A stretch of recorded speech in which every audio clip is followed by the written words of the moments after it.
Mr. President, the following is what happens when you let good cops be cops. And I just want to highlight that before I get into Northern Virginia. This year alone, under President Trump's administration, we've had over 4,000 child victims identified and found. That's a 33% increase from the same time period last year. 33% increase.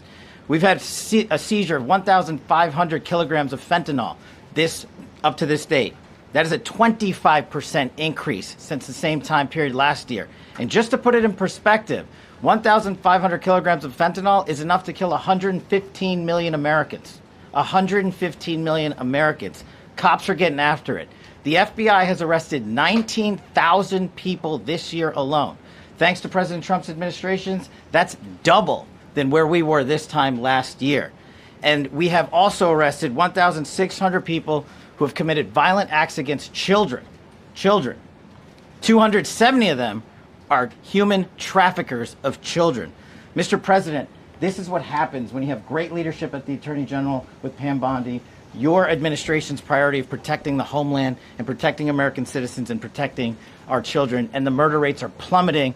We are now able to report that the murder rate is on track to be the lowest in U.S. history, in modern recorded U.S. history, thanks to this team behind me and President Trump's priorities.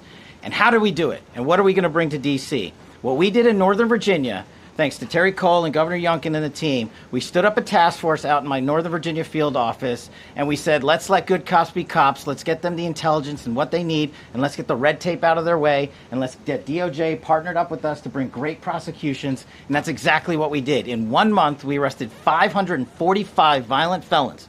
545 in the state of Virginia, thanks to Governor Youngkin's partnership. And that simplicity in law enforcement is what's coming to Washington, D.C. When you let good cops be cops, when you give them the intel they need, when you work with our Homeland Security Task Force, when you work with Terry and Gaddy and I go way back to Miami, these guys are great leaders of the respective departments and law enforcement capacities. And when you have the DOJ and President Trump driving behind this mission, we are going to clean up Washington, D.C., and we're going to do it the right way, the lawful way, and we're going to make sure Washington, D.C. is safe again. Thank you, Mr. President. Thank you, Attorney General. Thank you very much.